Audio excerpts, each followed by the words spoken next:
फंस जाएंगे, अटक जाएंगे, बन जाएंगे, रुक जाओ। 6 महीने पहले टेस्ट करते हैं। बच्चों के रिश्ते नहीं बन रहे थे, हमारा रिश्ता 14 साल में बना था। That was my first lesson in relationship. Thank you. World mental health day. कुदरत तो थप्पड़ मार ही रही है कि बेटा अगर तू सीख जाए तो बेटर है। There's always big people who will keep manipulating the game. Overthinking जो होती है ना, conflict of thought की वजह से होती है। हेलो एवरीबॉडी, मेरा नाम है आकृति आनंद और आज है 10th of October और 10 अक्टूबर को होता है world mental health day. World mental health day was initiated by WHO। WHO ने कुछ साल पहले इन ऑर्डर टू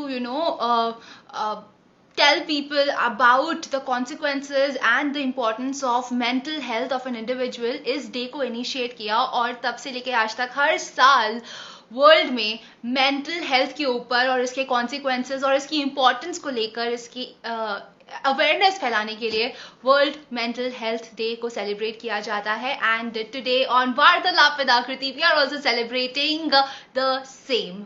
एंड इस दिन में हम कुछ बात करेंगे about the importance of self talk. Now what is self talk? आपकी जो मेंटल हेल्थ है ना, ये बहुत ज्यादा रिलेटेड है एक चीज से, and that is how you talk to yourself. आप अपने आप से क्या बातें कर रहे हैं? Have you ever imagine, have you ever stopped and heard yourself? Sometimes we are the most meanest to our own self. हम लोग अपने आप से जो बोल देते हैं ना इन आवर ओन हेड, वो कभी कभी हम सामने वाले किसी और इंसान को बोल भी नहीं पाएंगे। इनफैक्ट सोच भी नहीं सकते कि इस तरीके की बातें हम किसी और से कर पाए। एंड इसका हमारी जिंदगी में बहुत ही प्रोफाउंड इफेक्ट होता है। No matter you believe it or no, all these things जो हम अपने आप से बोल रहे हैं, इसका कोई ना कोई इफेक्ट हमारी जिंदगी में जरूर आता है। लेकिन किस हद तक ये सेल्फ टॉक हमारी जिंदगी में हमें इफेक्ट करती है और इसके क्या कॉन्सिक्वेंसेज हैं या आगे हो सकते हैं, इसी के बारे में I am gonna talk about today. And इस टॉपिक को मेरे साथ डिस्कस करने के लिए आ रहे हैं अ वेरी पॉपुलर एक्टर। इन्होंने अपने करियर की शुरुआत की थी in the year 2004 with the show cine star की खोज। एंड बिलीव इट और not, I also voted for him and he was the winner. So मैं तो बहुत खुश थी उस टाइम पे। एंड तब से लेके अब तक it's been so many years and he's done some great work in the industry. इन्हें आपने बहुत सारे टेलीविजन शो में देखा है, इन्हें आपने नच बलिए 7 और इसके साथ साथ फियर फैक्टर 7 में भी देखा है। He was also seen in popular shows like आपकी अंतरा, ये है आशिकी, फिर कोई है। And at present in 2020 his show दिल जैसे धड़के धड़कने दो is also on air. So without further ado, let me take this popular actor Himanshu Ashok Malhotra on the show, and I also found him apt for this particular topic. और वो इसलिए क्योंकि अगर आप उनके प्रोफाइल पे जाके देखेंगे तो he's been doing and talking a lot about mental health. मतलब हम अपनी जिंदगी में क्यों रुक जाते हैं, why people are not successful, शादी कब करनी चाहिए, क्यों करनी चाहिए, जिंदगी में क्या चीजें किस मायने में इंपॉर्टेंट है। In fact even on world mental health day he has made a fantastic video, और अगर आपने नहीं देखा है तो जरूर जाके देखना।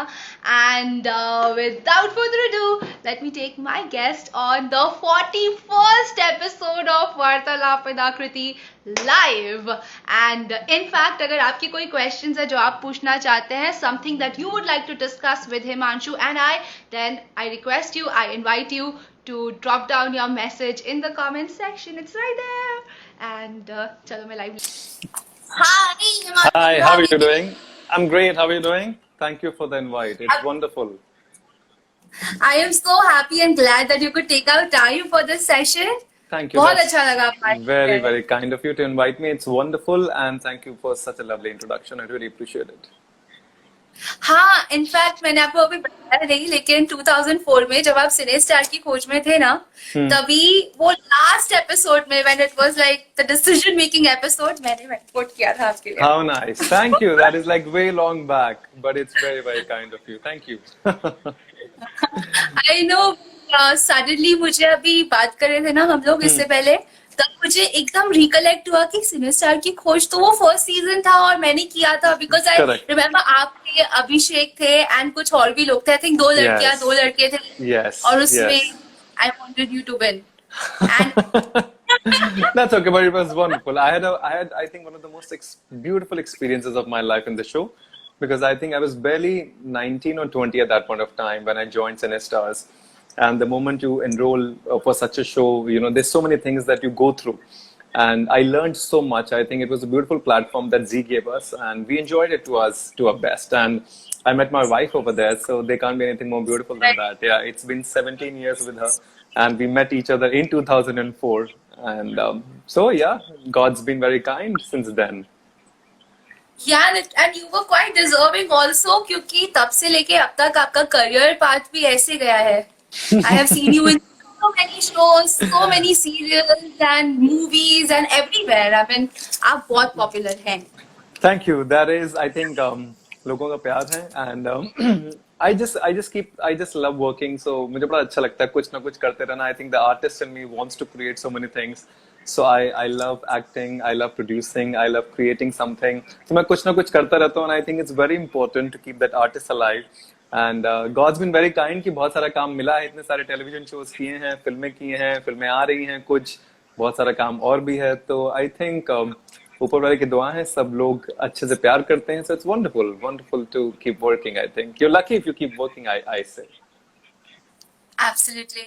And I also feel कि as an artist और उसके साथ साथ as a person also you have grown a lot because आपकी प्रोफाइल मैं स्टडी कर रही थी before this interview and आपकी प्रोफाइल पे मैंने देखा कि आप एज एन एक्टर तो काम करते ही हैं बट उसके साथ साथ पर्सनल ग्रोथ एक इंसान की overall development of a personality उसके ऊपर भी आप बहुत सारे टॉक्स देते हैं वीडियोस बनाते हैं which is quite helpful. In fact आपका आज का जो वीडियो है वो मुझे बहुत ही अच्छा लगा और मैं उसी बारे में हम बात भी कर रहे हैं on this live session on Thank World you. Mental Health Day. Thank you. वो सुबह 10 बजे नहीं 10 बजे नहीं actually 8 साढ़े 8 बजे वीडियो बनाया हूँ. Actually my editor was messaging me in the morning. I was training और she said, "Sir, I think we forgot that today is World Mental Health Day and we must create something." So I thought of something and I realized that certain things बड़ी जरूरी हैं मुझे लगता है खासकर इस दिन पे जब लोग बहुत ज्यादा अटक जाते हैं मेंटल हेल्थ इश्यूज के अंदर. और मुझे पता है मेंटल हेल्थ इश्यूज क्यों होती है बिकॉज हम बहुत ज्यादा इन सब चीजों को बाहर लाने की कोशिश करें. We trying to create an awareness and I think it's extremely important for people to understand this कि छोटी छोटी चीजें अगर जिंदगी में इम्प्लीमेंट की जाए तो शायद जिंदगी थोड़ी बेहतर हो जाएगी. और मैं हमेशा मानता हूँ कि जिंदगी इतनी मुश्किल है नहीं जितनी हमने बना दी है. तो उसे थोड़ा सा सिंप्लीफाई करना बड़ा जरूरी है और वो सिंप्लीफिकेशन सिर्फ और सिर्फ सेल्फ ग्रोथ और सेल्फ डेवलपमेंट से आती है. I think it's very important. बिल्कुल and specially at this time जबकि हम सभी एक अनप्रेसिडेंटेड सिचुएशन से गुजर रहे हैं. हम सब पेंडेमिक के बीच में हैं. Everybody is going through some or the other stress or difficulty in their life. तो इस टाइम पे मेंटल हेल्थ की बात करना और ज्यादा इम्पोर्टेंट हो जाता है क्योंकि not everybody knows how to take care of our mental health. किसी ने सिखाया नहीं है स्कूल में. मुझे 2+2 करना सिखाया है, मुझे साइंस करना सिखाया है, मुझे पॉलिटिक्स सिखाया है, लेकिन मुझे किसी ने मेरे खुद के बॉडी के सबसे इम्पोर्टेंट पार्ट जो कि हमारा दिमाग है उसका ध्यान रखना नहीं सिखाया है. हाँ एक्चुअली बात सही है. इसलिए मैंने सुबह का मैंने कहा this is a beautiful instrument. The point is we're not using it using it in favor of ourselves, we're using it against ourselves. क्योंकि बचपन से किसी ने सिखाया नहीं कि खुद के बारे में जानना कितना जरूरी है, खुद की ग्रोथ कितनी जरूरी है, खुद की समझ कितनी जरूरी है. सिर्फ एजुकेशन सिस्टम में सिखाया गया है कि 1+1 2 होता है या 2+2 4 होता है, बट इसके पीछे क्यों होता है ये क्यों जानना बड़ा जरूरी है. I always say questioning is the beginning of intelligence. So very very important to start अपने बारे में जानना बड़ा जरूरी कि हमें जिंदगी से चाहिए क्या. अक्सर मुझे लगता है लोगों को ये नहीं समझ में आता कि जिंदगी में चाहिए क्या. इसलिए हमारे रिश्ते भी खराब होते जा रहे हैं दिन ब दिन क्योंकि हमें ये नहीं पता कि हमें क्या चाहिए. जब हमें ये नहीं पता हमें क्या चाहिए तो हमें ये कैसे पता होगा कि हमें दूसरे से क्या चाहिए. तो फिर कंफ्यूजन हो जाती है. So I think it's very important कि क्लैरिटी के लिए खुद को जानना, खुद को समझना, खुद की ग्रोथ, खुद की डेवलपमेंट बड़ी जरूरी है so that at least you can move forward in the right direction of life. Right. ये क्लैरिटी लेकिन आएगी कैसे किसी की जिंदगी में? सबसे पहले तो क्लैरिटी आएगी पुरानी बातों को छोड़ के. अच्छा. बड़ी सिंपल सी बात है. देखिए हम लोगों ने ना क्योंकि कभी किसी ने बताया नहीं, क्योंकि स्कूल में सिखाया नहीं कि there something called personal development, there something called self growth, there something called, और सेल्फ ग्रोथ के अंदर बहुत सारी चीजें आती हैं. सबसे पहले तो ये आता है कि बहुत सारी पुरानी बातें, बहुत सारी पुरानी चीजें, पुराने ग्रजेस जो लाइफ में हो चुके हैं, बहुत सारी हर्ट है, बहुत सारे बैगेजेस हैं, बहुत सारी इमोशनल क्लॉटेजेस हैं. सबसे पहले तो उनको जिंदगी में छोड़ना पड़ता है कि जो चीज हो चुकी है ना. मैंने आज सुबह भी ये कहा, मैंने कहा देखिए आप पहले ऐसे इंसान नहीं है जिसने गलती की है। आपसे पहले भी बहुत सारे लोगों ने गलती की, आपके बाद भी करते रहेंगे। तो जो हो गया है उसे वहीं के वहीं छोड़ दीजिए। उसको लेके चिपक के, वो फेविकॉल का मजबूत जोड़ होता है ना, वो चिपक जाता है तो वो फेविकॉल के मजबूत जोड़ को थोड़ा साइड में रखें। वो मूवीज में अच्छा लगता है, वो टीवी में एडवर्टीजमेंट में अच्छा लगता है, लेकिन आपकी जिंदगी के लिए सबसे ज्यादा हानिकारक है। तो जो हो गया है उसे छोड़ देते हैं वहीं पर। अब बात यहाँ पर आती है, लोग कहते हैं कि सर ऐसे कैसे छोड़ दें, उसने इतना हर्ट किया था, उसने मेरे साथ ऐसा किया। देखिए, उसने हर्ट किया था, करेक्ट, आप हर्ट हुए थे, लेकिन आप उस हर्ट को पकड़ के आज भी खुद को परेशान करें। उसको तो याद ही नहीं, वो जिंदगी में शायद कहीं आगे बढ़ गया, तो आपको लग रहा है आप उसे माफ ना करके उसको परेशान कर रहे हैं, लेकिन एक्चुअली ऐसा है नहीं। आप उसे ना माफ करके खुद को परेशान कर रहे हैं। तो उसको छोड़िए, आगे बढ़िए, forgive, forget and move forward. Because आपकी जिंदगी अटक गई है कई साल। मैं देखता हूँ कुछ लोगों की जिंदगी 5-5 साल पुराना इंसिडेंट, 10-10 साल पुराना इंसिडेंट, कोई भी इंसिडेंट एक ऐसा जिसने अटका दिया है। तो वहां से ना वो पैटर्न्स बनने शुरू हो जाते हैं हमारे पीछे। Life starts to form those patterns, और उन पैटर्न्स को ब्रेक करने का सबसे आसान तरीका है, you have to learn the lesson from that incident. अक्सर हम घटना से चिपक जाते हैं, लेकिन घटना के लेसन को नहीं समझते हैं। ऊपर वाला हर घटनाएं जिंदगी में देता है ताकि आप उसमें से कुछ सीख सकें।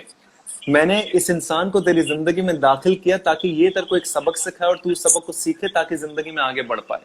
क्योंकि जिंदगी में कुछ और भी बड़ा देना चाहता हूं, लेकिन तू तैयार ही नहीं है, तू सीखना ही नहीं चाह रहा, तो बार बार गोल गोल घूम करके all those problems will start to come in new packages.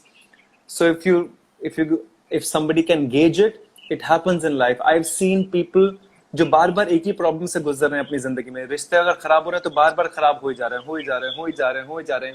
And हमें लगता है कि शायद इस रिश्ते में खराबी है तो दूसरा सही हो जाएगा। We start to escape, but escapism से जिंदगी में कुछ होता नहीं। You have to face it, you have to finish it, you have to finish the chapter, learn the lesson and move forward. It's as simple as that. ये कहने में बड़ा आसान लगता है कि हमारा ये चैप्टर आया, I should learn something out of it and then move on. मैं समझा देता हूँ, आसान नहीं, आसान है, हमने मुश्किल बना लिया क्योंकि हम अटके। मैं एग्जांपल के तौर पे समझाता हूँ तो आसानी से समझ में आएगा। मेरा एक रिलेशनशिप था जब मैं 11th स्टैंडर्ड में था। गर्लफ्रेंड का नाम नहीं बता सकता, ऑब्वियसली उसकी शादी हो गई है, बहुत टाइम पहले की बात है। स्कूल में था तो रिलेशनशिप था, तो मैं, मेरा बेस्ट फ्रेंड, अब उस समय ना, आज से 15-20 साल पहले ऐसा होता था कि आपका बेस्ट फ्रेंड और आपकी गर्लफ्रेंड हमेशा साथ में घूमते थे। तीनों को आदत होती है, वो कभी नेरुलास जा रहे हैं, कभी विम्पीज जा रहे हैं, कभी बर्गर खाने जा रहे हैं, तो सब साथ में तीनों का। मेरे पास एक वैन होती थी मारुति, मुझे याद, और हम तीनों कमला नगर जाते थे because I am from Delhi. तो वहीं पे स्कूल होता था, स्कूल के आसपास ही कभी यहाँ चले गए, कभी वहां चले गए। तो एक बड़ा अच्छा बॉन्ड था, तीनों एंजॉय कर रहे थे, खुश भी थे, सब चीजें थी। जैसे जैसे थोड़ा थोड़ा रिलेशनशिप आगे बढ़ा ना, तो मुझे थोड़ा सा एक पोजेसिवनेस आ जाती है, एक इनसिक्योरिटी आ जाती है। होता क्या था, मैं जिस नाम से उसको बुलाता था अपनी गर्लफ्रेंड को, उसके निक नेम से, अब मेरे बेस्ट फ्रेंड ने भी उसे उस निक नेम से बुलाना शुरू कर दिया। तो कहीं ना कहीं आप थोड़ा पोजेसिव हो जाते हो, आपको लगता है कि नहीं यार ये तो सही नहीं है, तो ये तो मेरा हक होना चाहिए। तो कहीं ना कहीं फिर मैंने गर्लफ्रेंड को बात की, बेस्ट फ्रेंड को बात की, तो धीरे धीरे ना कहीं ना कहीं वो थोड़ा सा रिलेशनशिप थोड़ा सा खटास में आ गया। तो बेस्ट फ्रेंड को लगा कि यार वो बीच में आ रहा है, तो वो थोड़ा साइड में हो गया। गर्लफ्रेंड को भी लगा कि वो ज्यादा बात ना करे बेस्ट फ्रेंड से, अदरवाइज क्या होता था, थोड़ा सा झगड़ा हो जाता था, दोनों आपस में बात करते थे टू सॉल्व इट आउट। तो वो मेरे उस पोजेशन से, मेरी उस पोजेसिवनेस से कहीं ना कहीं रिश्ता थोड़ा थोड़ा बिखरना शुरू हो गया। और इस बात को फिर 6-8 महीने हो गए, तब मुझे मेरी एक और दोस्त ने समझाया था कि बेटा ये तू क्या कर रहा है, what are you doing, because कहीं ना कहीं रिलेशनशिप खराब हो रहे हैं, this possessiveness is hurting the other person. And that was my first lesson in relationship, that possessiveness is not important, person is important. अगर वो इंसान ही चला जाएगा तो पोजेसिवनेस का मैं क्या करूंगा, क्योंकि वो पोजेसिवनेस उस इंसान के लिए है। तो ये मैंने अपने आने वाले सभी रिश्तों में अपनाया। And that is also one of the major reason my relationship, उसके बाद मेरा अमृता से relationship has been 17 years now. Now she has complaints कि why am I not possessive, but I have never been possessive now, because मैंने उसको वहीं छोड़ दिया। मैंने सबक सीख लिया जिंदगी में कि ये दूसरे को आप केज नहीं कर सकते। कोई भी इंसान एक लिविंग ह्यूमन बीइंग है, उसे बांध नहीं सकते। मैं भी नहीं चाहूंगा कि मुझे कोई बांधे। आजाद रहना हर इंसान को पसंद है कि ये मत करो, यहाँ मत जाओ, इससे मत बात करो, इससे क्यों बात की, इसका फोन क्यों आया था। हमारे घर में मेरे इतने साल का रिश्ता है, ना किसी का फोन चेक किया है, ना किसी ने फोन उठा के देखा है कि कौन किससे बात कर रहा है, कौन किससे नहीं बात कर रहा है। I am absolutely not bothered, because somewhere down the line the foundation of a relationship has to be trust. अगर मैं आप पे विश्वास ही नहीं कर सकता तो मेरे को कोई हक नहीं है रिश्ते में रहने का।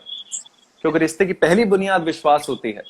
विश्वास का मतलब है मैं आपके लिए जिंदगी भर खड़ा रहूंगा, आप मेरे लिए जिंदगी भर खड़े रहोगे। ये कोई कॉन्ट्रैक्ट पे लिख के नहीं आता, शादी ये लिख के नहीं देती। ये विश्वास एक दूसरे का एक दूसरे के प्रति होता है कि नहीं यार, मेरा एक विश्वास है दैट जिंदगी के हर मुश्किलात समय में मैं आपके साथ खड़ा रहूंगा, आप मेरे साथ खड़े रहेंगे, which is also one of the 7 vows। सो जी बिल्कुल।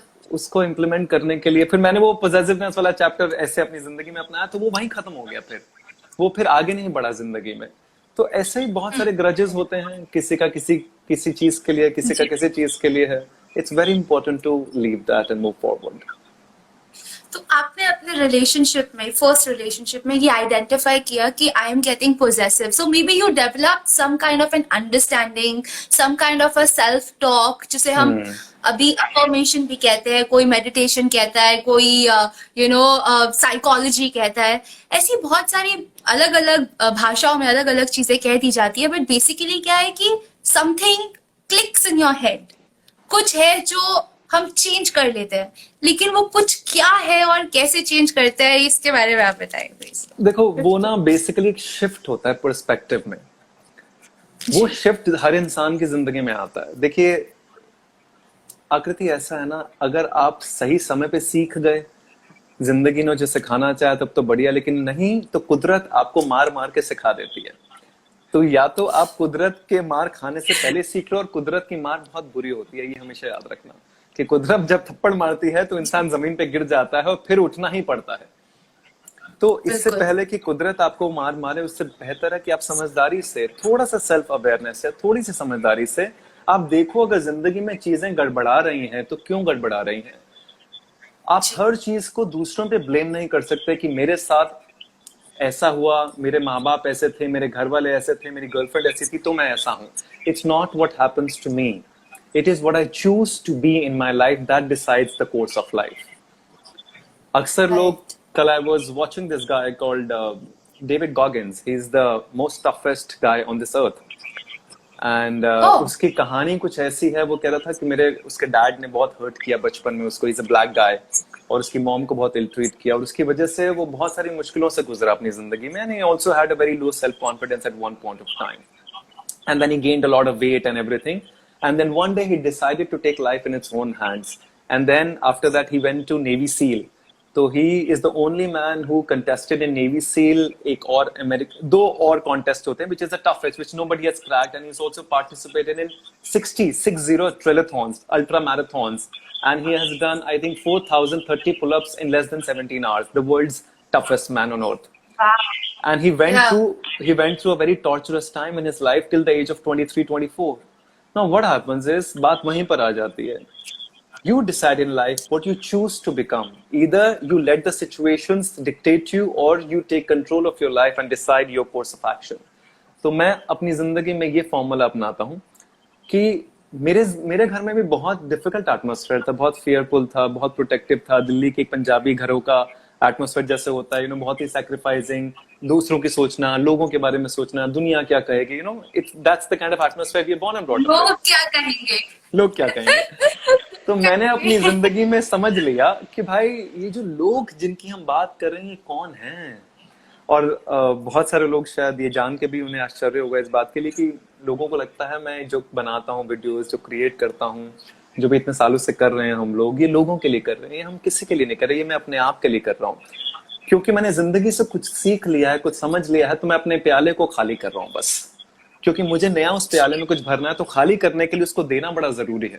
तो इसलिए I am never bothered about कि किसने देखा, किसने नहीं देखा, किसने क्या कमेंट किया, नहीं किया, बिकॉज मेरे अंदर से एक बात आई और उस बात को कहना मेरा धर्म है।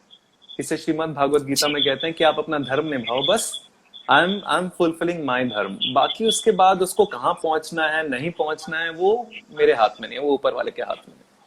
So if you start to simplify life like that, I think it becomes easy then. Then you shed off all the things which are constantly caging you and binding you. और मुझे आजाद रहना बड़ा पसंद है, मैं बंध नहीं सकता। हम सभी लोग अपने आप में ही बंधे हुए हैं। We spend most of the time with ourselves. और ये तो मैंने पर्सनल एक्सपीरियंस से भी देखा है कि the moment I am quiet there is always something inside my head, there is this little voice जो कुछ ना कुछ बोलती रहती है। या आपके अंदर भी, मेरे अंदर भी, सबके साथ होती है। एंड फॉर द पीपल जो बोल रहे हैं कि नहीं हमारे पास कोई लिटिल वॉइस नहीं है, 2 मिनट चुप रह के देखो एंड देन यू विल हाँ स्माइल। हाँ, let's इसको है take जो अंदर let's से take बोला। silence for 30 seconds. A beautiful experiment. If somebody is watching it, you can do it. Just stay silent. मैं आपको बड़ा simple demonstration है. If you stay silent, लोगों को लगता है overthinking है, सोच आ रही है, thoughts आ रहे हैं. 30 seconds के लिए आंख बंद कीजिए, silence रहिए और ये जानने की कोशिश करते हैं कि thought कहाँ से आ रहा है. कहीं से तो आता है ना. I can guarantee you, क्योंकि हम अपने स्टूडेंट्स के साथ कर चुके हैं, the moment you start to find the origin of the thought will start to diminish. Right. तो जैसे ही हम साइलेंस हो जाते हैं, शांत हो जाते हैं कुछ देर के लिए आंखें बंद करके, साइलेंस बड़ा ताकतवर होता है। हम इसकी पावर को बड़ा कमजोर समझते हैं, क्योंकि म्यूजिक में भी इफ यू सी, क्योंकि I been a dancer as well, तो हर म्यूजिक में it always starts with silence, then it goes to a height, then it comes back, then it goes to a height, then it comes back. That's how it's meant to be. ऊपर नीचे, उतार चढ़ाव, चाहे वो singing हो, चाहे वो dancing हो, चाहे वो आलाप हो, चाहे सुर हो। साइलेंस के बिना तो कुछ भी नहीं है। तो the moment you start to get silent, somewhere down the line, the inner voice, the inner instinct which is so strong, it will start to come out of you, और वो ऐसे कान में गूंजनी शुरू हो जाएगी। तो साइलेंस करके देखेंगे तो समझ में आएगा। बिल्कुल। And there is this inner voice which is constantly talking something or the other, कुछ ना कुछ बोलते रहते हैं। चाहे अगर आप कुछ भी नहीं कर रहे हो ना, तो हवा के बारे में कुछ बोल देगी ये इनर वॉइस, या आपकी दिनचर्या के बारे में बोल देगी, या आप खाना खा रहे हो तो खाने में नमक कम है ज्यादा है, या आप चाहे मुंह से बोलो नहीं बोलो, that inner voice is constantly telling you something or the other. But अपनी जिंदगी में उस इनर वॉइस की एक बहुत ही बड़ी अहमियत है, क्योंकि जो आप सोचते हो अल्टीमेटली आप वो ही बन जाते हो। सो ये जितनी भी हम पॉजिटिविटी की बात करते हैं, एफर्मेशन की बात करते हैं, हम बोलते हैं कि you need to have a positive mindset in order to be successful in life, उस सब चीज में इस इनर वॉइस का, सेल्फ टॉक का एक बहुत अहम रोल है। एंड आपकी वीडियो में भी मैंने सीखा, मैंने देखा आप बात कर रहे हैं सेल्फ टॉक और कैसे अपने आप को पॉजिटिव रख सकते हैं, how to modify this self talk. जी, तो आप उसके बारे में। मैं बस एक्चुअली यही कहना चाहूंगा। देखिए, मैं जाकिर खान का एक बड़ा ही अच्छा पॉडकास्ट है, इट्स कॉल्ड उम्मीद, ऑन गाना ऐप। मैं कुछ दिनों पहले सुन रहा था, तो मैं ये समझ रहा था, जानने की कोशिश कर रहा था। उसने, he is a wonderful wonderful guy. मैंने कभी उनकी कॉमेडी नहीं देखी है, लेकिन पहली बार मैंने उनका पॉडकास्ट सुना और मैं बहुत ही मुझे अच्छा लगा, क्योंकि मुझे शब्द बड़ा अच्छा लगा, उम्मीद। देखिए, उम्मीद बड़ी जरूरी है जिंदगी में, और पॉजिटिविटी आपको वो उम्मीद देती है कि अगर नाव डूब रही है तो एक उम्मीद है कि शायद इस डूबते को तिनके का सहारा मिल सकता है, शायद ऊपर वाला कोई तिनका दे देगा। यही तो है। वरना सोचने के लिए तो आप बहुत कुछ सोच सकते हैं कि सब खत्म हो गया है, जिंदगी खत्म हो गई है। देखिए, एक बात मैं सबको यहाँ कहना चाहूंगा जो सुन रहे हैं। बहुत सारे लोग कहते हैं कोई रिलेशनशिप टूट जाता है, कोई ब्रेकअप हो जाता है, कोई नौकरी छूट जाती है, कोई एग्जाम में फेल हो जाता है, मेरी जिंदगी खत्म हो गई है। कभी ना जिंदगी में अपने घर से नीचे उतर के देखिए कि रोड पे जो लोग रह रहे हैं ना, जिनके पास खाने को कुछ नहीं है, जिनके पास शायद हाथ पैर नहीं है, जो अपाहिज हैं, जिनको अपने हाथ फैलाने पड़ते हैं किसी से खाना मांगने के लिए, उनकी जिंदगी खराब हुई है, आपकी नहीं। जब अपनी जिंदगी में किसी के आगे हाथ फैलाना पड़ेगा खाना मांगने के लिए, तब समझ में आएगा जिंदगी का मतलब क्या है। हम बहुत आसानी से कह देते हैं एक रिश्ता टूटा कि जिंदगी खत्म हो गई। जिसके हाथ पैर नहीं है, अपाहिज वो है बेचारा, जिंदगी उसकी खत्म हो गई, डिपेंडेंट वो हो गया जिंदगी में, आप नहीं हुए हैं। आपने अपने दिमाग की कहानी बना ली है कि आपकी जिंदगी खत्म हो गई है। अगर आप उस कहानी को रिवाइंड करेंगे तो आपको समझ में आएगा कि 20 साल में अगर आपका रिश्ता शुरू हुआ, तो उस 20 साल से पहले के जो साल थे, 1 से 19 साल, क्या उसमें आप कभी जिंदगी में खुश नहीं थे क्या? उससे पहले भी आप खुश थे, और इस इंसान के जाने के बाद भी आप खुश रह सकते हैं और रहेंगे, ये भी गारंटेड है। ये भी मैं लिख के दे सकता हूँ, क्योंकि मैंने महसूस किया है। जब मेरा पहला रिश्ता टूटा था तो मैं अपनी मॉम के सामने फूट फूट के रोया था, क्योंकि मुझे शादी करनी थी। क्योंकि 10वीं क्लास में वो रिश्ता शुरू हो जाता है, आपको लगता है कि नहीं यार, this is the most beautiful relationship. तो मेरी मॉम ने कहा था, बेटा जिंदगी में पहले कुछ कर तो लो, कुछ बन तो जाओ, अपने पैरों पर खड़े तो हो जाओ, तब तो कुछ बात करेंगे। आप समझे? और उस समय लगता था कि जिंदगी खत्म हो गई है, खर्च हो गई है, कुछ बचा नहीं है। लेकिन उसके बाद भी जिंदगी थी, आज भी जिंदगी है। उसके बाद एक और रिश्ता बना जो 17 साल से चल रहा है, और बहुत सारी चीजें समझने और सीखने को मिली। तो जिंदगी कभी खत्म नहीं होती। मेरे डैड की डेथ हुई थी मेरे बर्थडे वाले दिन। अब इससे ज्यादा बुरा तो लोग कहते हैं ना कि नहीं हो सकता, लेकिन उसके बाद भी जिंदगी चल रही है। और ऐसा नहीं है कि मैं सारा दिन दुखी बैठा रहता हूँ। हाँ, उनको मिस करता हूँ कुछ कुछ पॉइंट ऑफ टाइम पे, बट जिंदगी खत्म नहीं हुई है ना। उनके कुछ ड्रीम्स हैं, कुछ ख्वाब हैं, कुछ एस्पिरेशंस थे मेरे बारे में, जो मैं पूरा कर रहा हूँ एक अलग तरीके से, एक अलग दिशा में।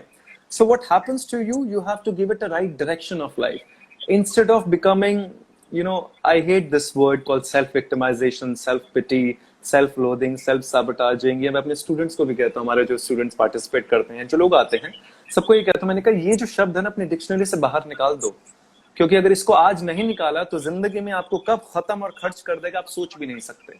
आप धीरे धीरे एक ऐसे दलदल में फंसते चले जाओगे जहां से आपको कोई निकालेगा नहीं, क्योंकि हमारा एनवायरनमेंट ऐसा नहीं है कि आपको खींच के बाहर निकाले। हमारा एनवायरनमेंट ऐसा है कि आप दब रहे हो तो ऊपर पैर रख देते हैं लोग ताकि आप और दब जाओ। तो ये पॉजिटिविटी क्या देती है, ये उम्मीद देती है। मेरे ख्याल से ये बाहर के लोग नहीं है जो आपको दबाते हैं। आपकी जो सिचुएशन है वो आपकी खुद के वजह से है। मतलब मैं जो सोचूंगी that is how I am creating my reality, otherwise what is reality. अगर आप देखें तो मैं भी एक ही चीज को देख रही हूँ और आप भी उसी चीज को देख रहे हैं, लेकिन हम दोनों के थॉट्स उस सेम चीज के लिए अलग हैं।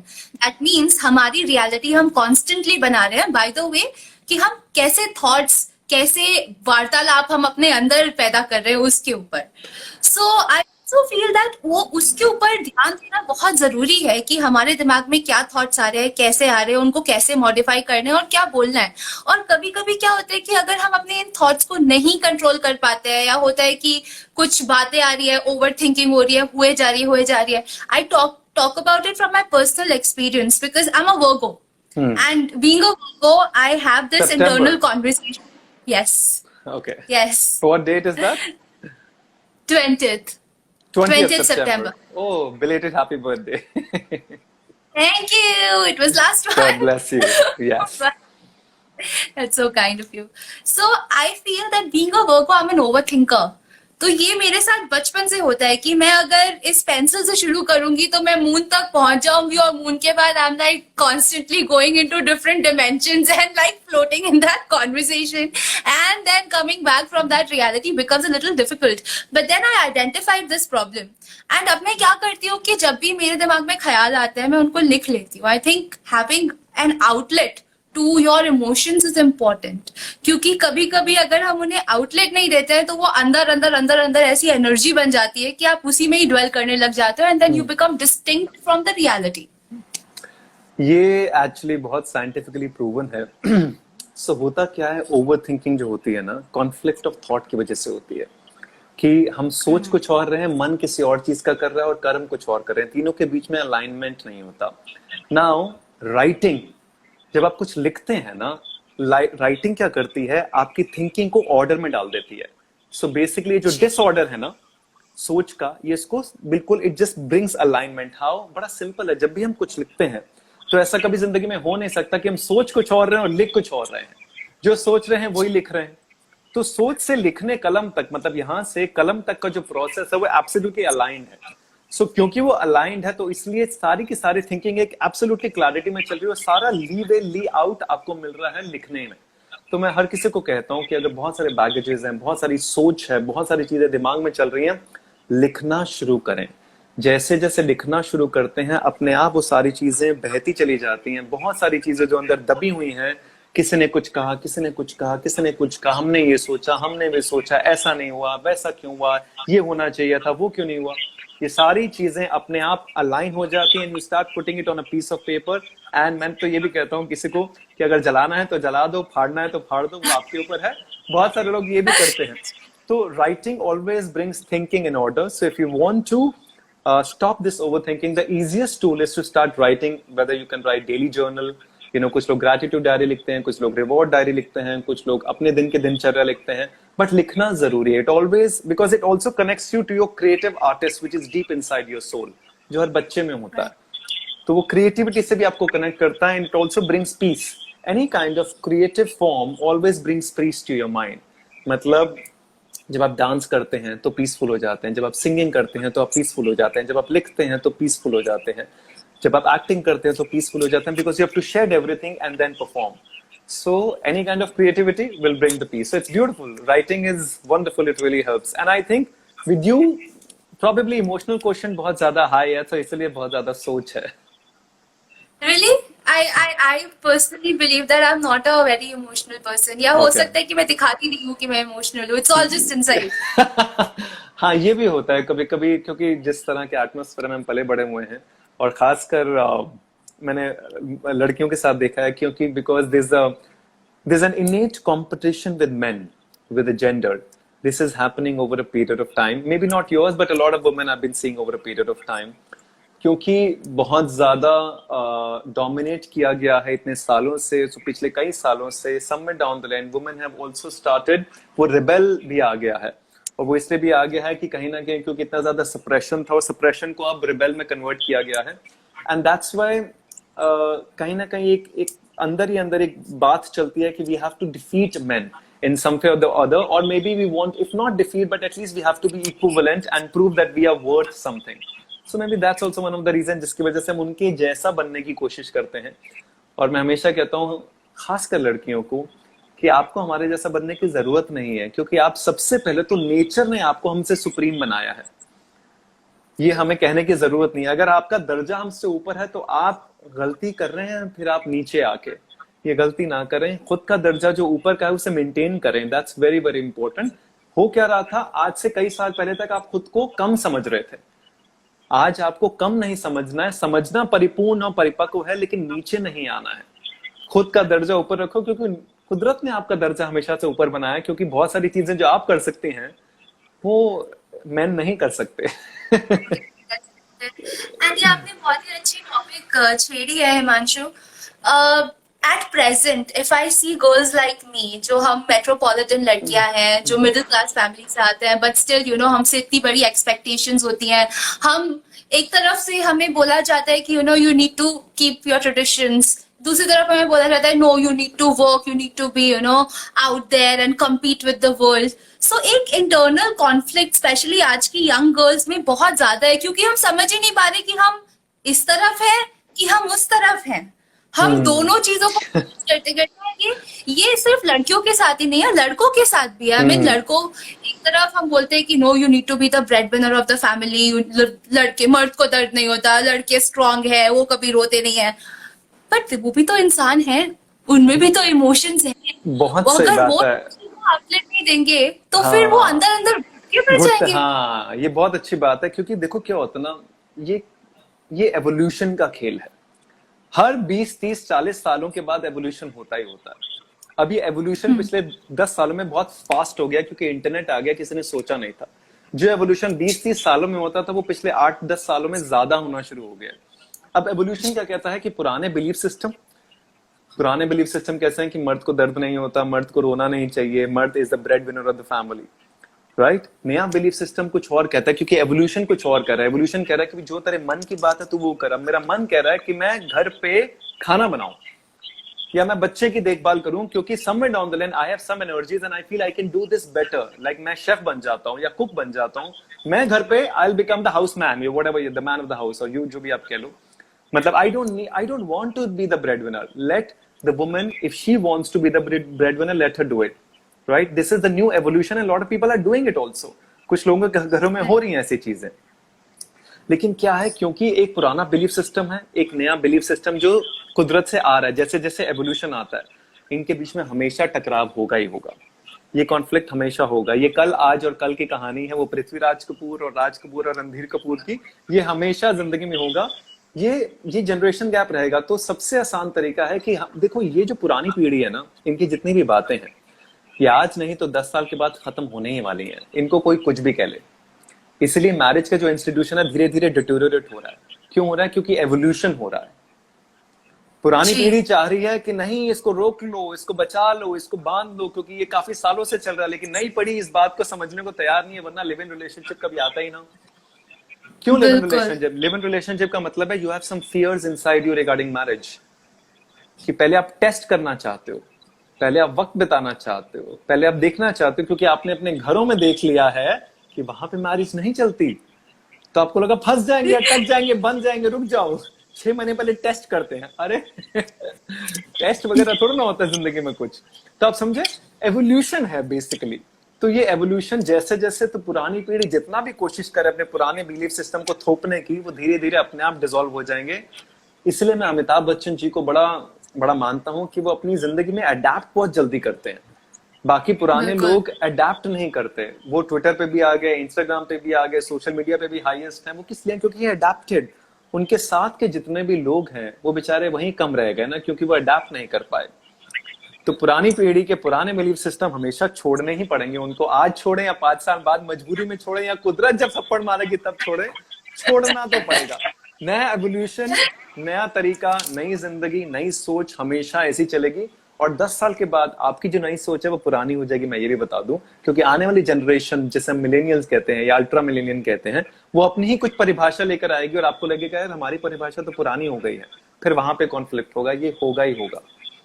दिस इज हाउ फिर से आपको अपनी सेल्फ टॉक करनी पड़ेगी, खुद से बातें करनी पड़ेगी और बोलना पड़ेगा कि यार this is fine, you need to now be acceptive of something new.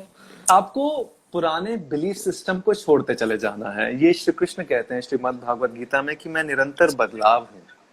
मतलब ये है कि पुरानी चीजों को हमेशा आपको त्यागना पड़ेगा। पुराने बिलीफ सिस्टम जो भी हमारे अंदर है कि लड़कियों को ये करना चाहिए, लड़कियां ऐसी होती हैं, लड़के ऐसे होते हैं, जो भी हमारे तकियानुसी बिलीफ सिस्टम है जिनको मैं कहूंगा, वो अब खत्म हो चुके हैं। अब नई सोच, नई डायरेक्शन, नया बिलीफ सिस्टम, उसको अपनाना है।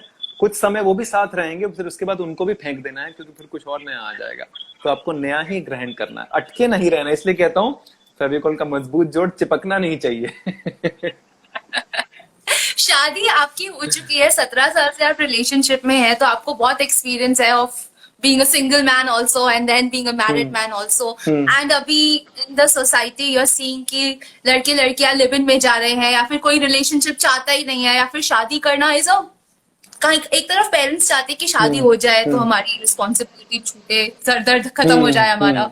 दूसरी तरफ यंगस्टर्स सोचते हैं कि अरे यार I don't know if my career is not sorted right now, my life is not sorted right now, I don't know if I found the right person और no, should I get married और no, do I want kids और no. So there is a big conflict going on. Since you have experienced both sides, can you throw some light and guide us? It's not about guidance, it's just basically क्या है, डर बहुत ज्यादा है।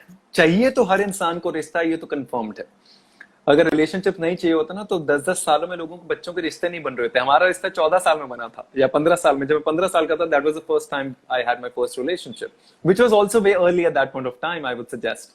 But आज की date में when I see boys and girls at the age of 11, 12 having affair, having relationships, तो रिलेशनशिप चाहिए, ये कंफर्म्ड है। क्यों चाहिए? क्योंकि अकेलापन है अपने अंदर। क्योंकि जो प्यार उन्हें घर से चाहिए वो घर से मिल नहीं रहा है, वो एनवायरमेंट नहीं मिल रहा, तो बाहर खोजने की कोशिश की जा रही है। बाहर एक तरह का साथ, सपोर्ट, समझदारी या समझ चाहिए किसी से कि कोई तो साथ खड़ा हो जाए, बस कोई तो मेरे दिल की बात समझे। रिलेशनशिप की शुरुआत इसी वजह से होती है। हम रिलेशनशिप की बात कर रहे हैं, हम फिजिकलिटी और इंटीमेसी और फैसिनेशन की बात नहीं कर रहा मैं। कि एक इंसान जब रिश्ता शुरू करता है, of course there is a physical attraction, that relationship to be there, then it moves slightly beyond that physical aspect of your intimacy. So you want a relationship because you want some kind of, आपको कोई समझे, आपको कोई प्यार करे, आपको कोई pamper करे, आपको कोई केयर करे, आपको कोई टेंशन दे, ये तो चाहिए। लेकिन रिलेशनशिप ना अपने आप में बॉडी बिल्डिंग की तरह है। रोज उस पर निरंतर काम करना पड़ता है। जैसे बॉडी बनाने के लिए रोज निरंतर काम करना पड़ता है, मसल्स बनाने के लिए रोज उस पर न्यूट्रिशन देना पड़ता है, अच्छी एक्सरसाइज करनी पड़ती है, अच्छी समझ ग्रहण करनी पड़ती है। कोई ट्रेनर है जिसने पहले की है, बॉडी बिल्डिंग बनाई है, वो आपको गाइड करता है। तो ऐसे ही रिलेशनशिप में होता है। आपको कहीं ना कहीं समझदारी से आगे बढ़ना पड़ता है, दोनों का साथ चाहिए होता है, साथ को सपोर्ट करना पड़ता है। शायद जिसके रिलेशनशिप सक्सेसफुल हो उसको देखना पड़ता है, उसको समझना पड़ता है, उससे कोई गाइडेंस लेनी पड़ती है। It is always like that. Now the point why it is not culminating into marriage, because people are fearful. उनको बहुत डर लगता है कि पता नहीं अटक ना जाए, कहीं फंस ना जाए। फंस गए तो बहुत मुश्किल से बाहर निकलना पड़ेगा। I don't want to get stuck in that. And especially marriage comes with families. And families, so शादी का मतलब होता है इसकी फैमिली, उसका परिवार, इसका परिवार, सब जुड़ गए। अब क्या है, लिव इन में बड़ा आसान है। मैं और आप दोनों साथ में, तो हमारी जिम्मेदारी आप दोनों की है। मैंने आपको मना कर दिया, I don't want to see your face, आपने मना किया, I don't want to see my face, खत्म। थोड़ा बहुत रोना धोना होगा, लेकिन फैमिलीज तो इन्वॉल्व नहीं है ना। अब यह होगा फैमिलीज में मॉम डैड को फोन करती है, डैड इसको ये इसको वो इसको, फिर सब आएंगे जुड़वाने के लिए। इतना तामझाम किसी को चाहिए नहीं आज के डेट में, एंड मुझे लगता है होना भी नहीं चाहिए। मेरा बड़ा मानना है पुराने जमाने में ऐसा होता था, जब शादी हो जाती थी तो गृहस्थ आश्रम कहा जाता था, वहां पे लड़का और लड़की को अलग एक कुटिया दे दी जाती थी, तुम अपनी जिंदगी यहाँ पे गुजारो, यहाँ पे बनाओ, ताकि अब जिंदगी में आप इंडिपेंडेंट हो गए, इमोशनली भी फिजिकली भी। Now you have to make your own life, आपकी प्रॉब्लम्स आपकी हैं, हम में से कोई दखल अंदाजी नहीं करेगा, so that the people can grow together. अब क्या है, जैसे ही हमारे यहाँ शादी का कॉन्सेप्ट है, सब साथ में आ जाते हैं, 24 के 24 लोगों की जरूरत नहीं है, उनको एक अलग घर दे दो। हाँ मतलब देखो ग्रो कैसे करेंगे, एक मामाज बॉय है, एक डैडीज गर्ल है, वो ग्रो ही नहीं कर पा रहे। वो सारी प्रॉब्लम के लिए मम्मी के पास जाता है, वो सारी प्रॉब्लम के लिए डैडी के पास जाता है, दोनों आपस में कुछ सुलझा ही नहीं पा रहे। साथ आने का मतलब होता है इमोशनल इंडिपेंडेंस, ताकि दोनों साथ आए, जिंदगी को समझें। थोड़ी सी गड़बड़ें होंगी, थोड़ी सी मुश्किल होंगी, बट आगे जिंदगी उनको बितानी है, आगे बच्चे उनको पैदा करने हैं, आगे उनकी जवाबदारी है नेक्स्ट जनरेशन पे। तो बड़ा ही इंपॉर्टेंट है कि साथ में जिंदगी बिताएं। माँ बाप को थोड़ा पीछे रहना चाहिए, सास ससुर को पीछे रहना चाहिए, दो बच्चों को अपनी जिंदगी अकेले, जो भी गलत होगा जो भी सही होगा उनकी जिम्मेदारी है। Let them be independent in life. अब 30 साल में भी इंडिपेंडेंट नहीं होंगे तो क्या 70 साल में जाके इंडिपेंडेंट होंगे, जब कब्र में पैर लटक रहे होंगे। आप समझ, हमारी इंडियन सोसाइटी की यही तो एक फन पार्ट है कि कभी चाहते ही नहीं है कि बच्चे बड़े हो, चाहे आपका बच्चा 30 साल का है, 40 का है या 50 का है, मम्मी के लिए वो बच्चा सॉरी टू इंटरप्ट यू, ये फन पार्ट नहीं है, ये बच्चे की ग्रोथ रोक देता है। ये हमें लगता है कि ये हमें प्रोटेक्टेड एनवायरनमेंट बड़ा हमारे लिए जवाब बड़ा अच्छा है, लेकिन मैं अपने एक्सपीरियंस और जितना मैंने जिंदगी को समझा है, अगर मैं 18 या 19 साल में बॉम्बे नहीं आता तो मैं आज यहाँ पे जो बात कर रहा हूँ नहीं कर पाता, क्योंकि फिर मैं एक छोटे से दायरे में, एक छोटे से बिजनेस में, एक छोटे से गली कूचे के अंदर दब के रह जाता और मेरी जिंदगी और सोच वहीं रह जाती, जो आज मैं बहुत सारे अपने दोस्तों की सोच देखता हूँ जो दिल्ली में सिर्फ बिजनेस ही कर रहे हैं, क्योंकि सोच फिर इतनी सी है, क्योंकि आपने जिंदगी को देखा ही नहीं, आपने जिंदगी से वाकिफ ही नहीं किया खुद को। तो जिंदगी इतनी बढ़िया, इतना विशाल समुद्र है, आप कहाँ छोटे से कुएं के मेंढक बन के बैठे हुए हो। और जितना माँ बाप प्रोटेक्ट करने की कोशिश करते हैं, they don't understand, they are harming the child more than putting them in their growth, क्योंकि आपने बच्चे की ग्रोथ ही रोक दी। वो आगे बढ़ना चाहता है, वो पंख फैलाना चाहता है, वो उड़ना चाहता है, आप कह रहे हैं कि नहीं बेटा कुछ मत कर, बाहर धूप है, बाहर पानी है, बाहर ये है, बच्चा जा ही नहीं रहा। और फिर 30-40 साल के बाद जब शादी हो जाती, बच्चे हो जाते, वो फिर भी क्योंकि उसको तो आदत पड़ गई 30 साल से, हर चीज मम्मी बताएंगी, हर चीज पापा बताएंगे। बीवी कहती है कि बेटा अब तो बड़े हो गए हो, कब तक मम्मी के सहारे बैठे रहोगे। फिर वाइफ आ जाती है हाइपोथेटिकली, तो वाइफ की अलग सोच, तो मम्मी की अलग सोच, इन दोनों की सोच में बच्चा भी पिस जाता है। हाँ, वो एक कॉन्फ्लिक्ट हो जाता है फैमिली में, जिसको रिजॉल्व करना बहुत मुश्किल हो जाता है, and then things escalate and people go to divorce and stuff like that. And I think यही हमारे एक सोसाइटी का इशू बन गया है, प्रॉब्लम बन गया है आजकल। Just I am adding one point in this, इसको सिंपलीफाई करने का बेस्ट तरीका ये है कि हम लोग ना फाइनेंशियली इंडिपेंडेंट हो गए हैं, लेकिन इमोशनली इंडिपेंडेंट होना सीखा नहीं है अभी। अपने रिश्तों में खुद को इमोशनली इंडिपेंडेंट रखें। देखिए, किसी से प्यार करना अच्छी बात है, पहले खुद से प्यार करना सीखिए और समझिए, तब आप किसी दूसरे से प्यार करने का हक रख पाएंगे। हम प्यार को ना जरूरत की तरह समझ रहे हैं कि यार तू मेरी जरूरत पूरी कर, मैं तेरी जरूरत पूरी करूं। It's called extraction of happiness. Extract नहीं करना है, एक्सप्रेस करना है। मतलब अगर ये प्याला है, ठीक है, अब इस आधे भरे हुए प्याले में से मैं भी प्यार खींच रहा हूं, आप भी खींच रहे हो, कब तक खींचेंगे? इससे बेहतर है इस प्याले को अपने प्यार से, अपने अंदर के प्यार से खुद या अपनी हैप्पीनेस से इतना भर लेते हैं कि इस प्याले में से पानी अपने आप बहता चला जाए। जब इसको ये बहुत ज्यादा भर जाएगा तो अपने आप बहना शुरू हो जाएगा, तो आप भी भरे हुए हैं और दूसरों को भी फायदा हो रहा है। It's called expression of happiness. You are expressing your love, you are expressing your happiness instead of extracting it for somebody. So खुद से प्यार करें, खुद को पहले खुश रखना तो सीखें, तब दूसरों को रख पाएंगे। आई टोटली अग्री विद यू। जब तक आप खुद से प्यार नहीं कर सकते, तब तक आप कैसे एक्सपेक्ट भी करते हो कि कोई और आपसे प्यार करेगा? You are not capable of loving your own self. And you also spoke about developing as a person. I totally agree with you. और मैं तो सबसे बड़ा क्रेडिट मेरे पापा को देती हूँ, क्योंकि उन्होंने मुझे अलाउ किया था when I was 19 I could move out of my house, go to Bombay, live alone, make my life. And I think that has had a profound effect on my life, क्योंकि जिस तरह से अब मेरी सोच है, मेरी मेंटालिटी है, जब मैं बात करती हूँ अपने दोस्तों से वापस जयपुर में आके, कि जो लोग यहीं पे ही रहे हैं हमेशा, उनसे एकदम अलग है. सो travelling, going out, living on your own is very important. और यहीं पे आई थिंक कहीं कहीं हमारा इंडियन कल्चर शायद इसी वजह से इतनी सारी प्रॉब्लम्स में ड्वेल कर रहा है, क्योंकि यहाँ पे बच्चों को जाने नहीं दिया जाता. फॉरेन कंट्रीज में एज सून एज 16 आपको घर से निकाल दिया जाता है कि जाओ make your own life. Do you बहुत अच्छी थिंक ऐसा बात है, कुछ हमारे यहाँ पे होना चाहिए बहुत इंडिया जरूरी में? है, होना चाहिए. नहीं, मैंने कहा ना, एवोल्यूशन है, अब हो ही रहा है. देख लो कि कुदरत तो जी. थप्पड़ मार ही रही है कि बेटा अगर तू सीख जाए तो बेटर है, नहीं तो बेटा थप्पड़ मार के तेरे को मैं उठा ही लूंगी किसी तरह. इन द सेंस कि अगर माँ बाप प्यार से राजी हो के अगर भेजते हैं तो बच्चा जाता है, खुशी खुशी जाता है, उसको कोई परेशानी होती है, आपको फोन करता है, आप मदद करते हो. माँ बाप का काम ना मालिक बनना नहीं है, माली बनना है. दोनों जी. चीजों में फर्क है. मालिक बनना होता है हक रखना, माली होता है आप चीजों को नर्चर करें. आप, अब ये थोड़ा सा डीटेल कॉन्सेप्ट है. होता क्या है, क्योंकि हम माँ बाप के अंश से बच्चे का अंश होता है, तो माँ बाप को लगता है कि हमारा हक है. एक्चुअली हमारे अंदर बहुत सारी चीजें अपने आप हो रही हैं जो कुदरत करती है. तो माँ बाप के एक अंश से एक बच्चा अपने आप पैदा हो जाए, इसमें माँ बाप कुछ कर नहीं रहे हैं, ये कुदरत कर रही है. तो कुदरत जो कर रही है, कुदरत कभी आपको मालिक बनने की का हक नहीं देती. कुदरत कहती है बेटा जब मैं नर्चरिंग हूं तो तू नर्चरिंग कैसे नहीं हो सकता.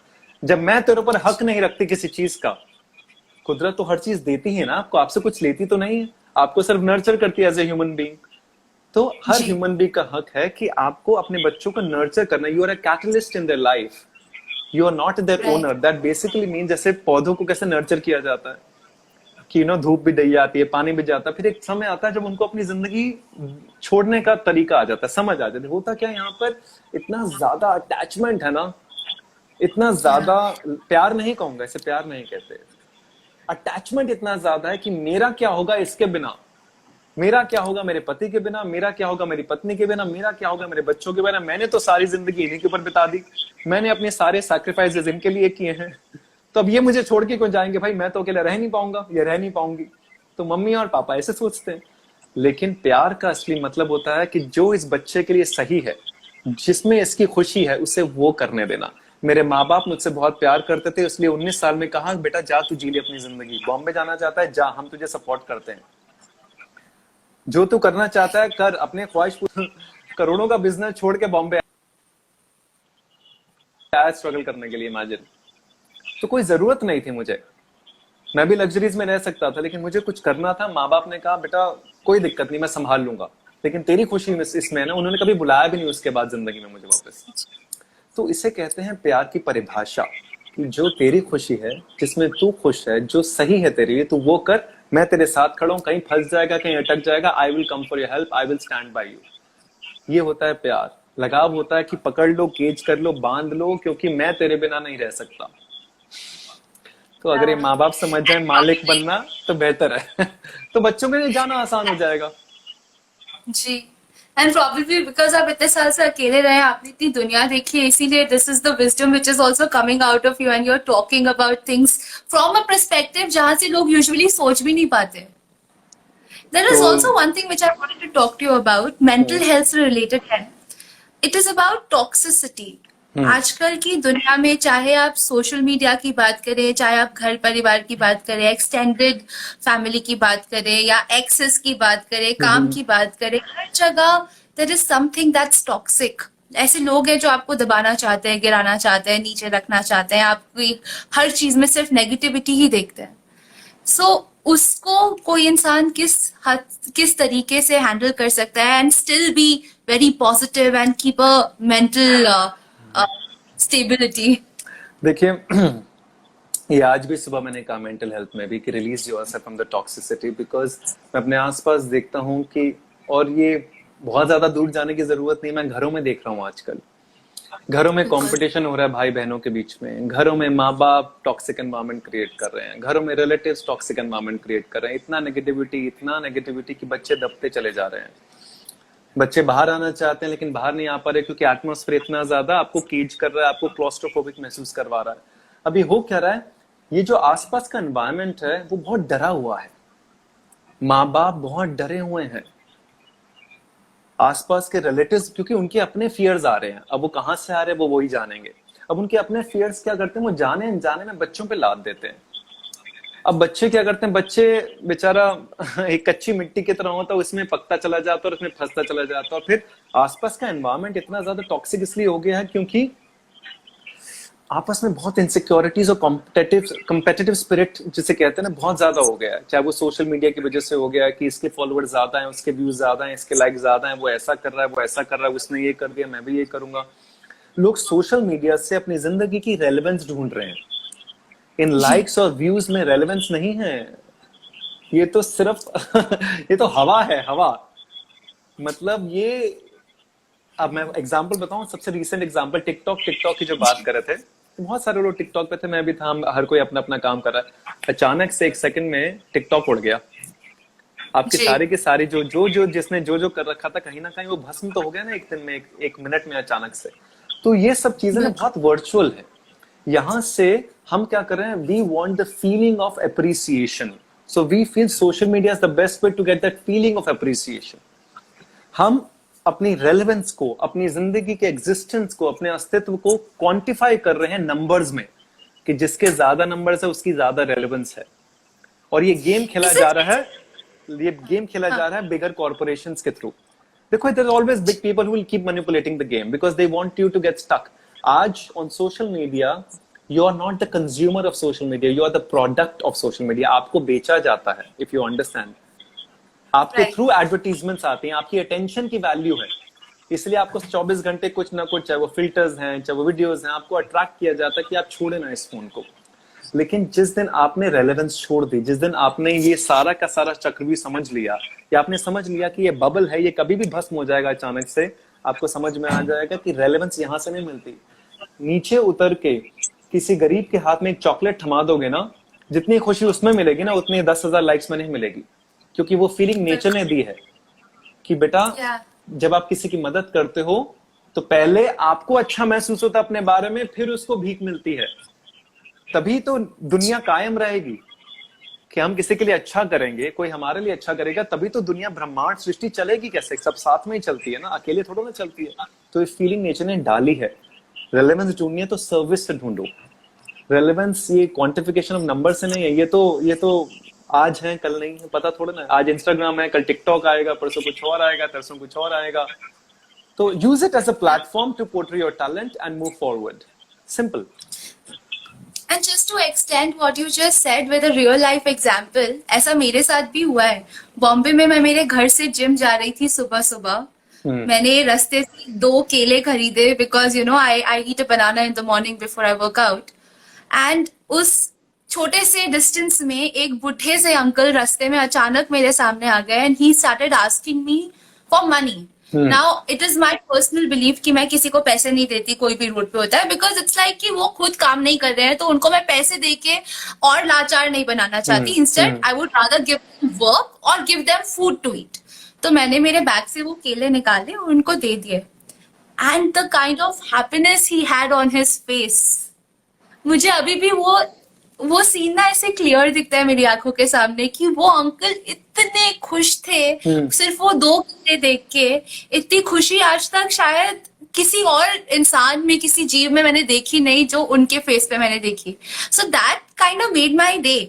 एंड आई फील जो आपको मजा ग्रैटिट्यूड में आता है, जो आप किसी को देने में आप जो मजा और जो खुशी और जो सेटिस्फैक्शन महसूस कर सकते हैं, वो आपको किसी और चीज में, कोई भी एम्पायर एक्वायर करके नहीं होगी। वो कुदरत ने आपके अंदर डाला है, वो एक बहुत ही प्यारी सी फीलिंग है। इसीलिए लोग अपनी जिंदगी में इतना आगे बढ़ने के बाद, I see Bill Gates, I was watching something called Bill and inside Bill's mind on Netflix, and इतना सब कुछ अचीव करने के बाद पिछले कई सालों से bill and Melinda Gates foundation में वो इतना कुछ कर रहे हैं। क्यों कर रहे हैं? क्या जरूरत है करने की? Because the feeling of fulfilment you only get bye service. जब आप अपनी जिंदगी का कोई मकसद ऐसा बनाते हैं, कुछ डिवोट करते हैं, कुछ डेडिकेट करते हैं। मैं नहीं कह रहा कि जिंदगी में करोड़ों रुपए दान करने की जरूरत है, वो आपके ऊपर है। हर किसी की अपनी अपनी इच्छा होती है। Bringing a smile to somebody's face, watching, talking to your watchman, talking to your driver, उनको इज्जत देना, खुद इज्जत रखना, किसी के चेहरे पर प्यारी सी मुस्कुराहट तो आप लास्ट किसी को स्माइल ही कर दो। जी। ऊपर वाला कहता है बेटा मैं तो कभी था ही नहीं, तूने अपने दिमाग में बना लिया मैं हमेशा हम ही था। सृष्टि ब्रह्मांड सब लोगों से बनी है, सबके सब यहीं पर है, तू अकेला नहीं है जो अपने आप को बहुत ज्यादा अहमियत दे रहा है। तेरी औकात नहीं है, एक सेकंड में मैं जरा सा साइक्लोन दूंगा, जरा सा कोरोना दूंगा, सब भस्म हो जाएगा। जी हिमांशु, बिल्कुल सही कहा आपने। And I am so happy कि आज वर्ल्ड हेल्थ डे पे आप हमारे शो पे आए और आपने इतना सारा इंसाइट हमारे साथ शेयर किया। This was really valuable information, life experiences that you shared with us, and you made this day special on Vartalap with Akriti. Thank you so much from the bottom of Thank my you heart. so much. That is wonderful. I had a beautiful time. Lots and lots of love to you. And I hope this is a beautiful show. You keep progressing in this. I like the title as well. Vartalap with Akriti. It's wonderful. Thank you. It Thank was you. really amazing to have you on the show, and we wish you all the best for all the future projects जो भी आप कर रहे हैं। और आपकी videos मैं सभी को रिक्वेस्ट करूंगी प्लीज देखिए और देखते रहिए, because they are actually enlightening. बहुत सारी चीजें जो हम डेली लाइफ में फील करते हैं वो शायद कोई उनको वर्ड्स में बोलता नहीं है, लेकिन आप उन्हें बोल देते हैं, and it's really valuable. Thank Thank you you so so much. much. That is very kind of you. Thank you. God bless you. Enjoy your life. Thank you. Bye-bye. Take care Himanshu, bye You bye. too. Bye. See ya. So guys, that was the amazing Himanshu Ashok Malhotra on the show, जिन्होंने बहुत ही कम शब्दों में लेकिन इतने बड़े बड़े ideas हमें बताए, which I'm sure is gonna be helpful for a lot many people. I definitely found it helpful क्योंकि मुझे ऐसा लगा कि बहुत सारे questions जो शायद मेरे अंदर थे उनका एक तरीके से आंसर मिल गया, and that is the power of self-talk. Well, this is what we did today on वार्तालाप with आकृति। हर हफ्ते मैं नए नए एपिसोड और नए नए टॉपिक लेके आती हूँ। कल मैं बात करने वाली हूँ about online dating in India. So if you are an eligible single and you want to, probably date someone and want to know the perspective of the present day girls on online dating, then do join us tomorrow at 4:30, same time, same place on Vartalap with Akriti.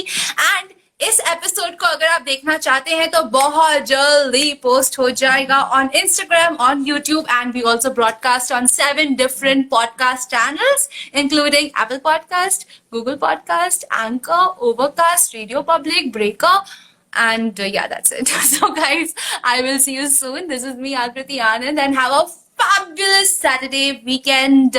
Enjoy your day, and a very happy World Mental Health Day. Namaskar.